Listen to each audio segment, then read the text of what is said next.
Hey,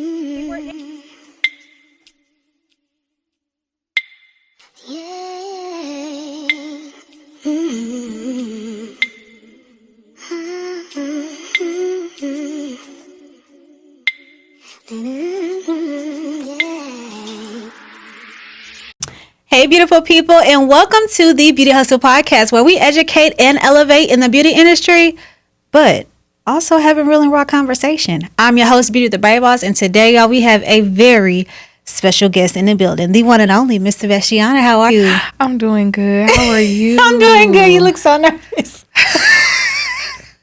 Breathe. Yes. No, your intro is just so lovely. Oh, thank you. Yes. Thank you. All right, y'all. So if y'all don't know who Sebastiana is, of course, you are living under a pretty big rock. Okay, so Miss Sebastiana, let's take it back for a second and let the folks know how you started in the industry.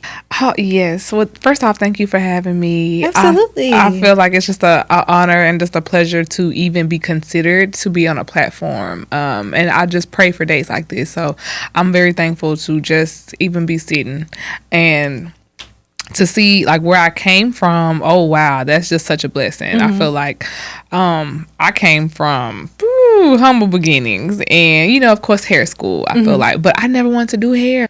Really? Like, people were like, oh, you just want to do it? No, ma'am. So what did you want to do? I wanted to be a psychologist.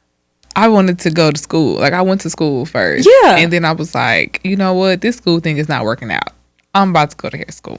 So, and I was doing hair in my dorm. So it was like a gift, but I just never wanted to take it serious. Yeah. So, and I just always thought people was on their feet all day. And I was like, I never wanted that for myself. And psychology was more so like being able to read, understand why they thought, or, you know, their thoughts, understanding how they perceive things, and just kind of getting into people's head. Because I grew up around some traumatic people, so I was just curious. Like, I always wanted to know. That's kind of like the same with me. When I went to school, my first thought was to do psychology because I was just very intrigued about the mind. Yes. And then when I got there, I was like, oh, no, this is too hard. Yeah, no. Then I realized I wasn't going to be able to have my own practice after. So you're going to get your bachelor's, your master's, yeah, you got to keep going. I was like, oh, no, I don't got that many years in me. Like, count me out. Yeah, no. So I just went to school for business. Like, that was easy. Very easy, one and done, aligns with everything that I'm doing. So, yeah, let's get on out of here.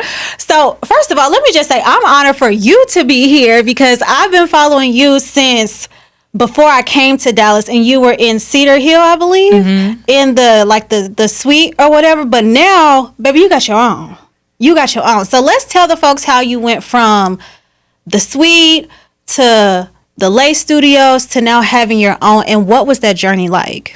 Transitioning. I feel like even before Cedar Hill, we were in Redbird.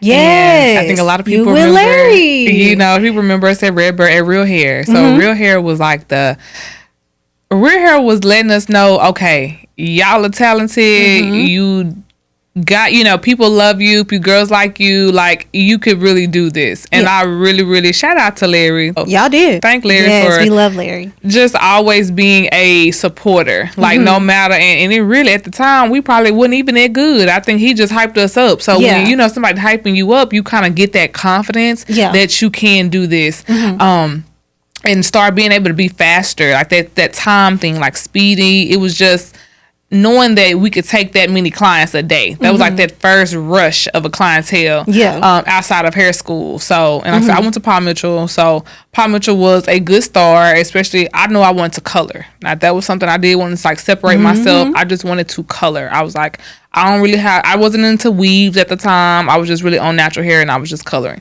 So at Larry's, I learned how to do, like you said, a good sew in. What a good 30-minute sew in. Let's take it. And I had my cousin to thank for that too. Like she brought her Cali skills and she just definitely put us on game. So, and then we ended up moving to Cedar Hill together. So it's like after growing that clientele, having people coming and wanting to get their hair done, it was like, we need our own space. This little walk-in action is just not going to work. So we grew to King Salon Suites, and that's where me and my cousin Buddha, we had our own suites, and that was like another transition. So it was like, okay, cool. I want to know how to do wigs. I don't want to stand here and sew all day. What's a faster how can we do it faster? How can I get the same money, make more money, and get the same look? Yeah. So that's when I was like, okay, I'm about to take a sewing class. And took a sewing class, and it was just kind of like that transition started. Okay, learning a new skill. I feel like learning a new skill allows you to transition up. It's like when you want to move forward, or you've done all that you could do within that realm of things, it just take you to the next level. Yeah. So after Cedar Hill, it was like, okay, cool. And then when we did Lace Studios, that was like, okay, let's go into all lace. So now that lace is popular, because I feel like at first when we started doing 5x5 closures, nobody was really doing them like that. Nobody was plucking. Nobody was really doing a line. Like, it was kind of a thing that was kind of foreign still. Yeah. So to see that kind of grow and see it get popular, all right, but we started a trend. Let's go. If y'all weren't following them, baby, they did that. Okay, the lace people of Dallas, it was them. Listen. Yeah. And I love that. Like I said, my cousin, she loved frontals, and I did closures. So it was just a teamwork made in heaven. And so after Lace Studios, COVID happened. And if you were working during COVID, I feel like everybody knew it was a hustle time. Because we weren't supposed to be doing it. No, we weren't supposed to be doing it. But who was still working with us?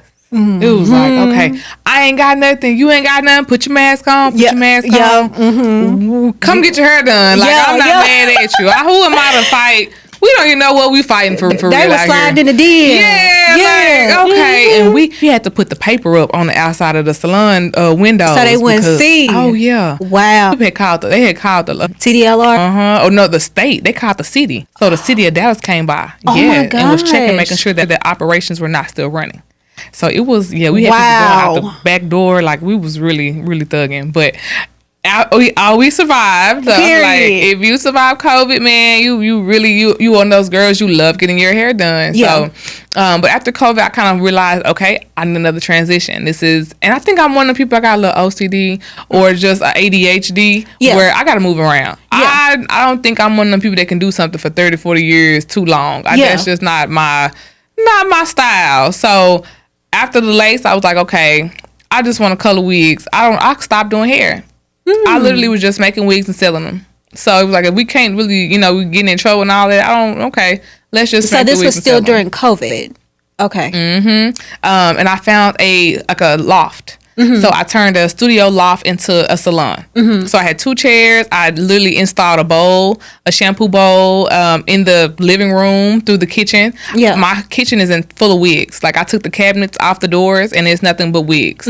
So I feel like that was another thing that even God just placed on my heart. Like, I wanted women to feel at home. I wanted them to feel like a sanctuary. Like, okay, we are in these times where, you're not supposed to be, kind of like a exclusive. It was an exclusivity thing for me. So, when he placed it on my heart, I literally found, I was living in that apartment building already. So now I walked on the first floor, and to open up, when I walked through, I said, I already seen the vision. Yeah. He had already gave me the vision on where the things, my waiting area, my stations, my bowl, like, it was just so clear to me. Yeah. And I've been there the last going on 3 years now. So I'm just grateful to see how all those things kind of come about. And honestly, I love hair so much, but I'm in that another transition mode. And so it's just like, where does my heart lie? And even today, like me coloring this unit, like, I love to color, and I have to go back to the basics. So I feel like when we expand and we grow,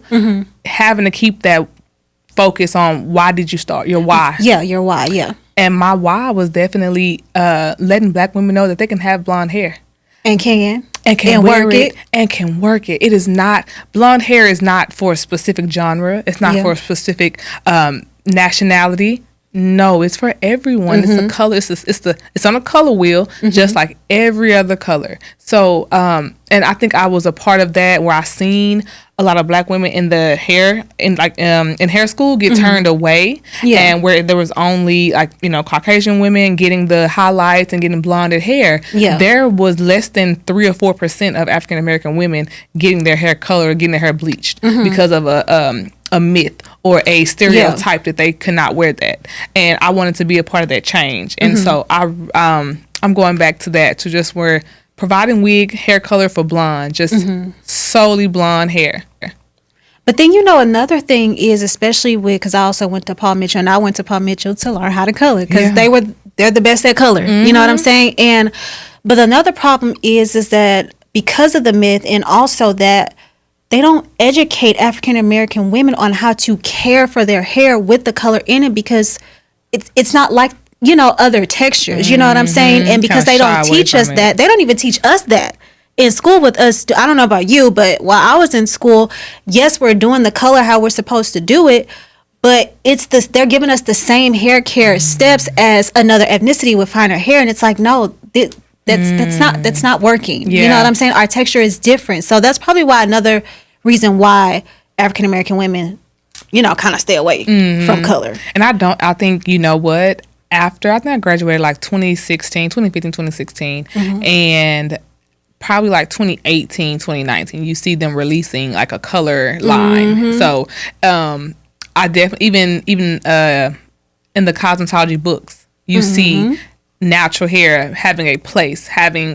people fought for that. There were people fighting to get natural hair in the educational books, not just one page. I feel like even for the weaving systems, there were only like 1 to 2 pages regarding the weaving system. So just to see how when we stick together, or how like when someone feels a need, or when, like I said, if God places an assignment on someone, you see that assignment being like coming into fruition. So yes, like you were saying, that's a thing. And I think now it's mandatory. Like, you have to have some type of line for curly or for coarse hair, for color as well, because they have lines, like I said, for fine hair. They have it for wanting volume, for color, for moisture. Everything is for that texture, or it'll say all textures, but how true or scientifically true is that? So I could definitely see the shift and the increase, and kind of like continuing that fight. And even for wigs, they don't have an educational system on wigs in regular cosmetology schools. So I think now, with the industry change and a lot of people coming in, they had to. I think someone said in Atlanta at the Paul Mitchell, they are having weave classes. They're teaching them how to sew in. Like, when you have those instructors that can come in and say, hey, we're making a change. That is where the shift happens. So I am so glad to I want to be in that fight. Like, I still love to be on the front line when it comes to making a difference. This week's Beautè Hustle Spotlight goes to the John Reese Candle Company. It's a family-owned fragrance business that was established in 2021 and is proudly based out of Virginia. Their mission is to improve mood through scent while setting the scene for relaxation and self-care. They truly believe that self-care is a necessity, not a luxury. Every product they create reflects the mindset. Whether you're looking to relax after a long day, create a cozy home environment, or simply indulge in a little me time, John Reese Candle Company has you covered. They have a plethora of products to choose from. Visit their website to purchase today. And if you want your product highlighted on the Beautè Hustle podcast, email us or text us, and let's get your product promoted today. And remember, it's free. Now let's get back into the show. So I want to touch on the aspect of suites, because you went from working in open floor at Redbird, then you went into the suite, then you went into a full service open floor salon, correct? And y'all had a few suites. So how do you feel about the salon suite era? And I worked at Dry Bar too. So I feel like coming out of hair school, you need instruction. And there is order to that. I think that, to do as you will, but the order or experience. I recommend gaining experience with other salon owners, with other stylists before going into a suite. I just feel like, once you're in that suite, that is for you to grow. Your clientele has already been growing based off where you've been prior to. Your skills have already developed. So once you're in that suite, you are a full on, they used to call them a master stylist. You're already established. Yes. I recommend, because the price of the suites are so expensive, that money that they're requiring of you, $200 a week, your clientele is going to need to have more than 5, at least to 10 to 20 clients a week in order to maintain rent, and your at home, your personal budget. So I just think that is better than going straight into, because then you end up struggling. I see that's going around. A lot of hairstylists are leaving their suites, having to break their leases because they don't have the clientele to pay that weekly rent. And so I don't know if anyone has ever like just said that or communicated like, hey, do these things prior to.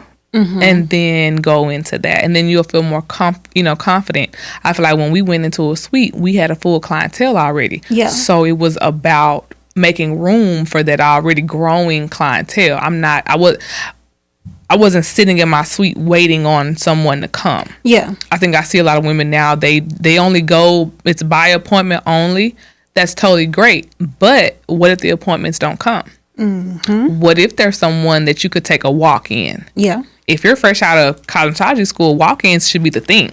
Hey, it was when I was coming out. I mean, wasn't no shame in my game. I talk about it all the time. Like, well, I was working in a salon before I went to cosmetology school, so I have years of experience in salons. But when I graduated, I was just like, this is it. I made this commitment. This is my job. Like, I have to come here. If I was to go clock in, and I got to strictly be there from 9 to 5, that's how I'm finna treat this booth, this chair. You know what I'm saying? And I was there every day. We were open from 10 to 10. I was there every day, 10 to 10, whether I had clients or not. And if I was there, I'm posting, hey, taking walk-ins. I have openings tomorrow, taking walk-ins. Like, and I did it so consistently, I ended up getting all the walk-ins because I was dependable. I was there. I was available and dependable and consistent. You know what I'm saying? And though the open floor salons are a big blessing. They really People are. don't know that. They're so focused on being in a suite and being like, oh, I'm my own boss. I got my own, thing or whatever. But you don't know who gonna walk in that salon. You don't know their background. You don't know what, you know what I'm saying? You don't know. But being available, like, I got blessed so much being in the open floor salon. So, and that's a testimony. I think that's another what is it? It's a strategy, right? I want hairstylists to look at things as a strategy versus feelings. There are a lot of feelings that go around, like you say, I'm my own boss. I don't want to have to do this. I don't want to have to do that. But in life, baby girl, you're gonna have to do some things that you don't want to get where you need. Girl, you better preach. My mama always say that to me. And it's just a strategy, and every strategy is not for every person. So not saying like, this is there's a one-way ticket to whatever, but creating and trying each system to see what works for you.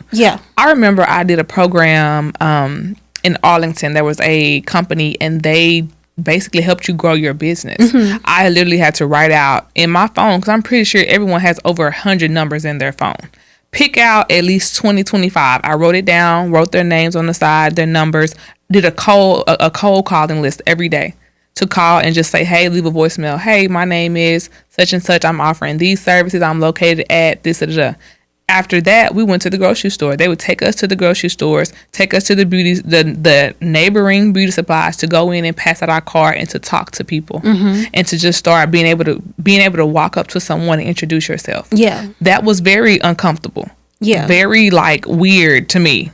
But that it gave me, it kind of like it molded me. That was like a pruning stage. Spiritually, when God is pruning you, you are going to be uncomfortable.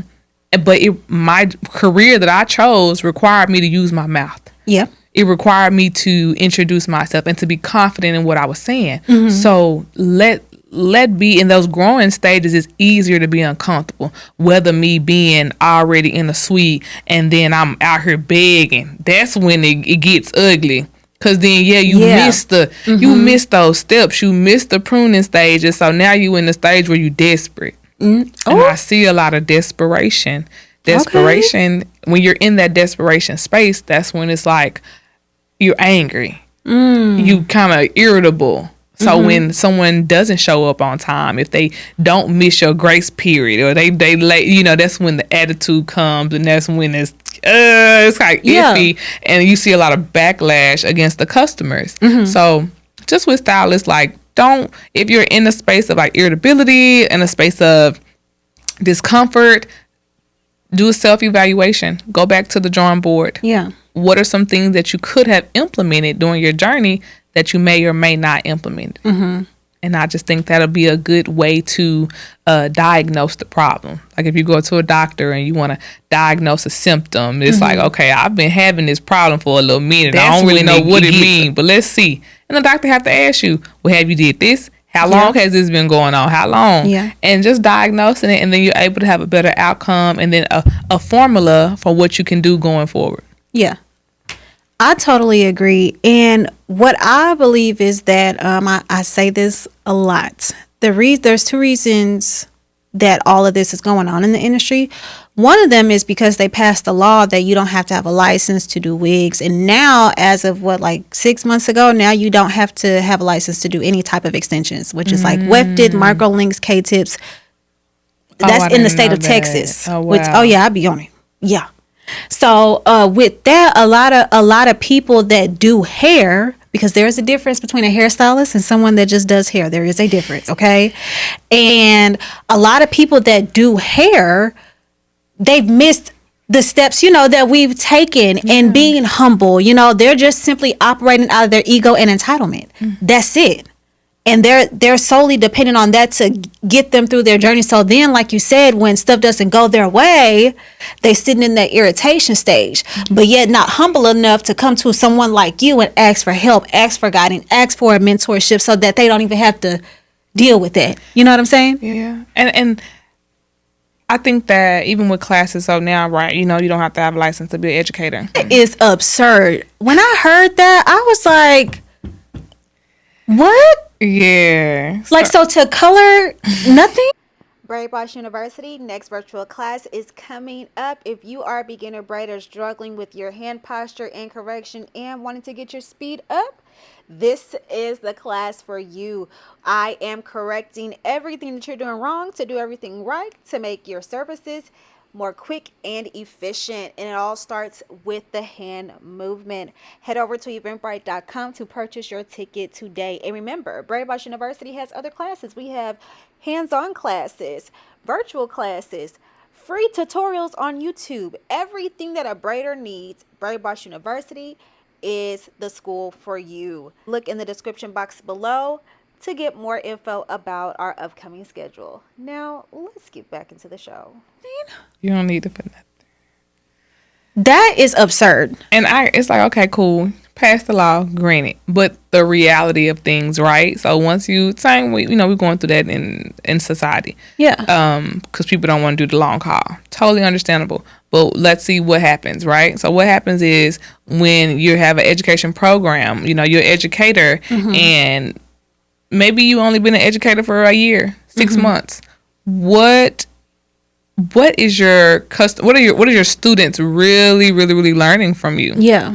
It could be a technique, right? But after that technique, what goes into that learning process? I feel like these educational programs, they're charging $1,200, and I think I was a part of that little epidemic at one time too, where it was a one-on-one class and it's $800, $1,000, but it's only 6 hours for that technique. Yeah. Okay, what happens after that? Yeah. And I guess it could be a continued education program that you offer to continue the learning, but most of us aren't offering the continued education after that. Once you put the weave in, how do you get it out? Yeah. Once you put this K-tip in there, so now these K-tips are popping, And I feel like everything it's like trendy. It goes to its time. I've taken a web thing, micro links, all that back in 2014. Yeah. So it's been a thing amongst other genres, and now I love that we are a part of that discussion and we're part of that era. But our hair texture also, it was a reason why. We don't have to be a part of everything. Yeah. And I feel like this is one of those things where, like back in the day, where relaxers, because of a systemic, racism and discrimination at the job, our hair needed to be straight. So you create a product that it straightens it, but also that product may not be for everyone. It may damage the scalp. It may cause cancer in the long run. So I feel like now we're introducing all these different techniques. Totally fine. Get paid. Do your thing. But what happens after that in the long run when people are not properly trained on removing the K-tips, removing the extensions? So now people not only, with the wigs, lace and glue, that's a chemical thing. It is. So people's hairlines are not growing back. That's traction alopecia in the long run. Yep. And to me, you only have about a good 5 to 6 year run for stuff like lace. 5-6 year run. Okay, boom. Everybody done had it. Now you have your different opinion. People who lived through the lace era, they know either it's not for them. That product broke them out. They had redness. Even tan. I see colors. Like it could be a different discoloration. Yeah. That is serious. And I think that we go as women, we go through so much. We all automatically put that in the category as normal. That's normal. Oh, girl, I just lost my edges. No. It's not normal. It's actually traumatic. And I think that your cuticle recognizes that it's traumatic. And so that's why it falls out. Or that's why it goes through. It's red. It's inflamed, like inflammation. Being not okay with inflammation. And so, with these new techniques, I just want people to be safe and be careful and do your research. Research, know your hair texture, know the person that is doing them, and that they are experienced and that their clients still have hair afterwards. So it's okay to ask your questions before. I think that would stop a lot of the anger from the clients on the after. On the TikToks, I see a lot of the TikToks going crazy. Okay, how well did you inquire with this service provider? Yeah, consultation.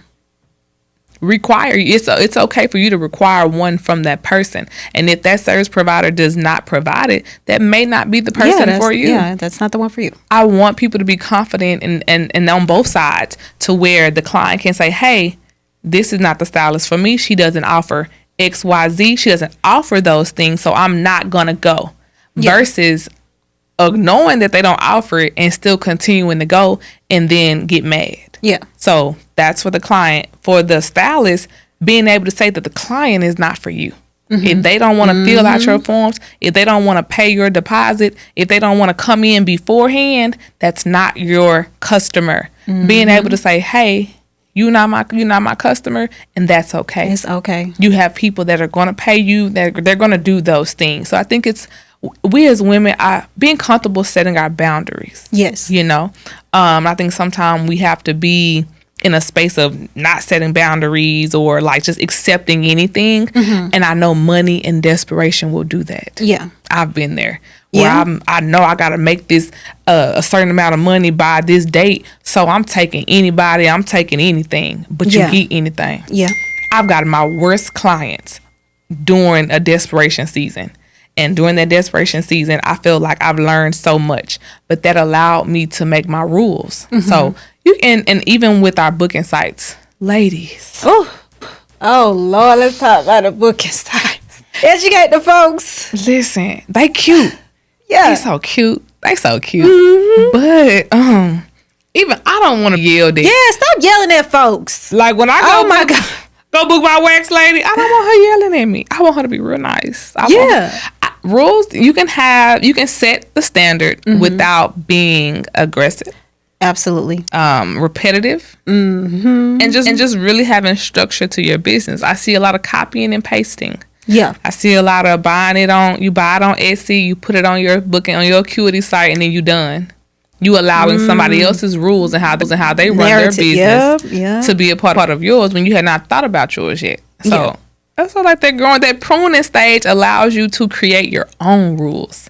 Like me, I don't mind. I have a grace period. I don't mind people being, because life is life, and I may be going through the same thing, and I want somebody to have grace for me as well. So taking those what we do in life, into our business and being okay with making those decisions. I see a lot of women, they don't want to make the decisions. So they leave it up to other people, and then now I said we mad again, and I don't want to do this, and da-da-da-da. So just a lot of life lessons, guys, and therapy. All my stylists, if you have not did the therapy, try life coaching. Life coaching, it took me out of a depression. And we go through that. Burnout. I didn't even know what a burnout was. Yeah.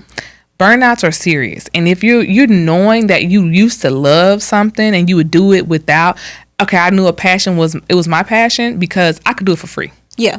I could wake up and go do somebody's hair and not even help. Most of the time when I first started doing hair, I wouldn't even charge. I'd be like, okay, girl, it's okay. You know, you'll have that. It's something in your heart that'll be like, you know what? Don't even worry about it. Mm-hmm. So if you're knowing that that's something that at one point in time and now you hate it or you upset and you know, that's a burnout. That's something to where you want to adjust. Something needs to be adjusted in the mind, mentally for you, physically, maybe in routine, how you're working, the amount of clients that you're taking. But it took a third party to tell me like, hey, you going through something. Yeah.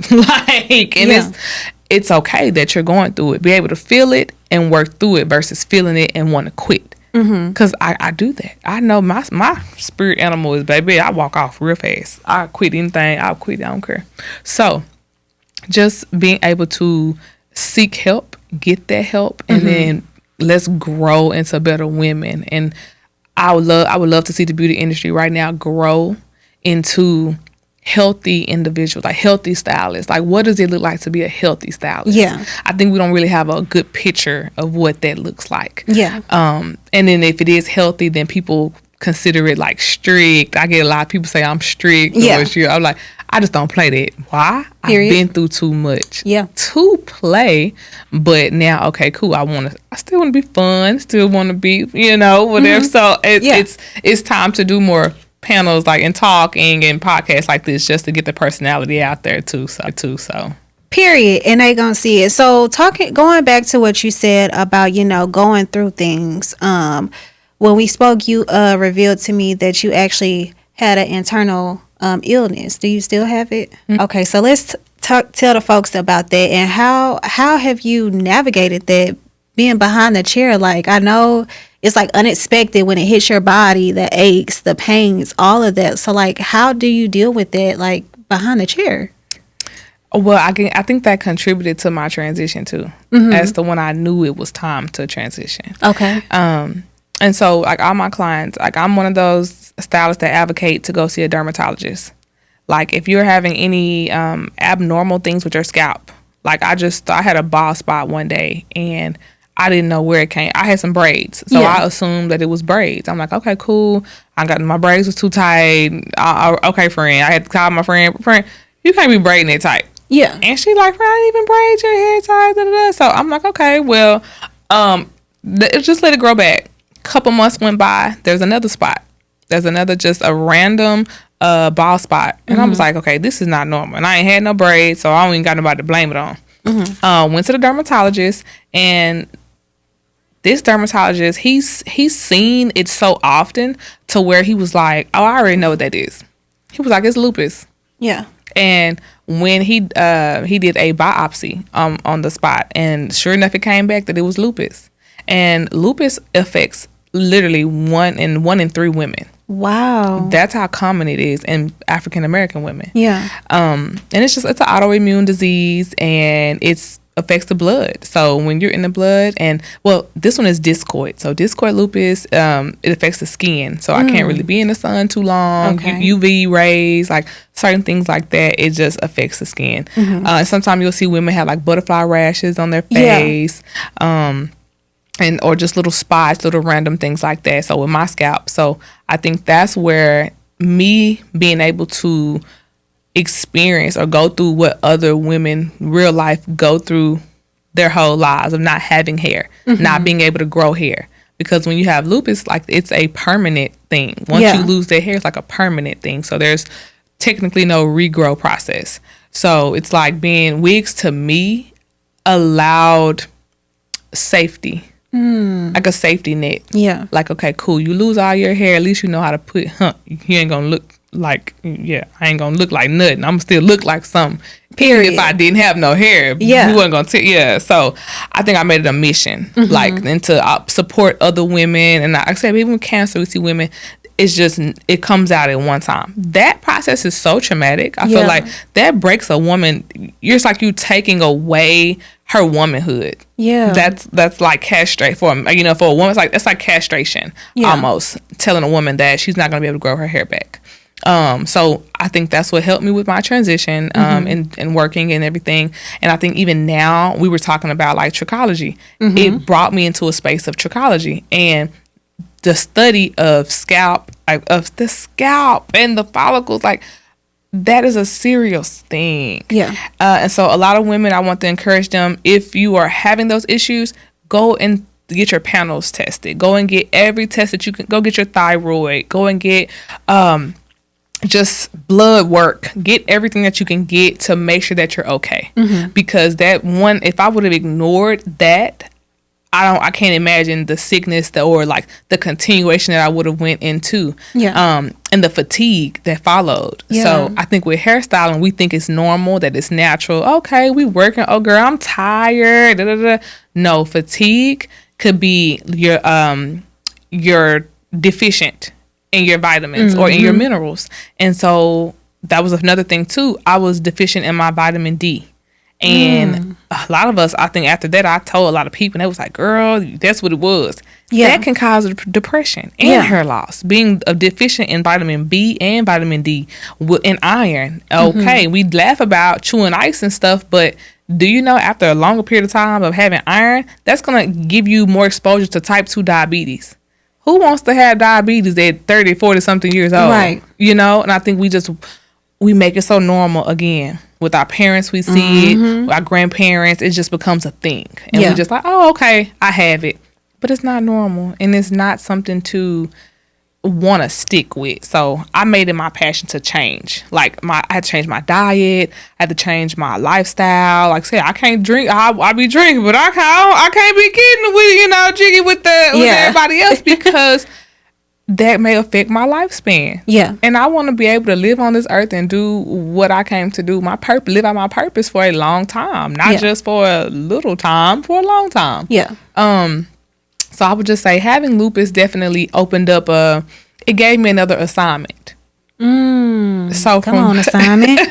From where I thought that, okay, this is just my purpose. It's like, okay, well, you have a responsibility to share with other women what you've gone through, your testimony, and certain things that you learned along the way.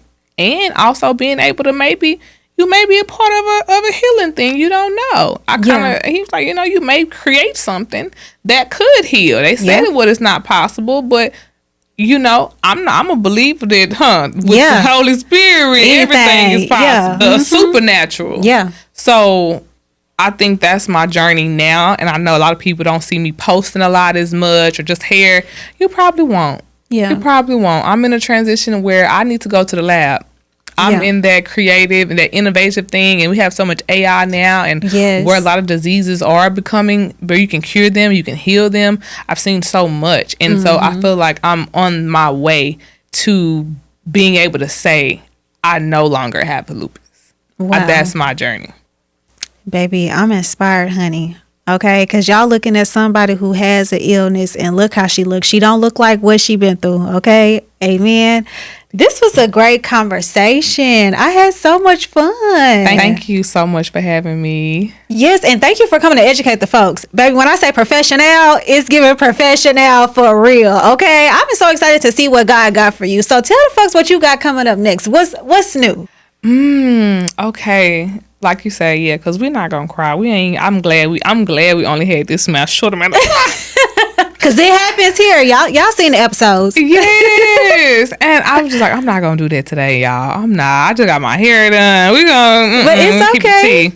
But next upcoming, what you can see from me is definitely more educational prompts, more gatherings, more meetings of women, just loving on each other. And I feel like it's not what you say, it's how you say it. So I just want to be I want to be a part of the women that educate from a place of love, kindness, and just, like you say, purpose. And with that purpose, meet us outside. It comes with gatherings, and I don't know exactly what the Lord has in store, but I just have to start here. So if you guys are kind of going through some things, if you notice some abnormal things with your scalp or with your body, and you just want someone to talk to, I'm available. Like you say, I'm on Instagram. I have a website.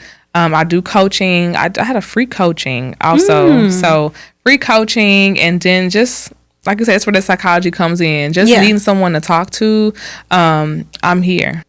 We love that, y'all. And all of her handles will be in the description box below. Make sure y'all follow her, book with her, actually purchase some wigs, because you are a wig artist. Yes. So these are part of the 613, like I said, just platinum hair. So I know it's been hard finding like good blonde hair. Yeah. Good, that doesn't shed, that's easy to color, and that can take heat. So, yes, this collection, I will be coming out with a collection really, really soon, you guys. Period. We waiting on it. Period. I'm excited about it and being able to put my heart and soul back into this collection. Because I did it for maybe 2 years, but then I kind of got in that little slump, and, you know, the creativity can get foggy. And when things are foggy, it's hard to put things out. So I'm definitely thankful to be back in a space of just fully execution, being able to execute those thoughts, those ideas, the creativity, being able to put it out there into the world. So yes, I look forward to maybe even coming back, or absolutely, you know, absolutely, baby, because everything she's talking about, we gonna see it. Look, okay, it's on the way. Do me like an Oprah. Where are they now? No, period. Yeah. So a year from now, we're gonna have a whole different conversation, because she's gonna be operating in her purpose and assignment. Okay, for real. Alrighty, y'all. This was a great episode. Thank y'all so much for tuning in. Make sure y'all like this video. Comment down below some other topics that y'all want to talk about. Better yet, if you are a hairstylist, makeup artist, esthetician, barber, or what have you, and you got a story to tell, because you do, we do, okay? And the folks need to educate and elevate. Make sure y'all hit that email, and I will be glad and so happy to have you on and interview you. Until next time, guys. Bye.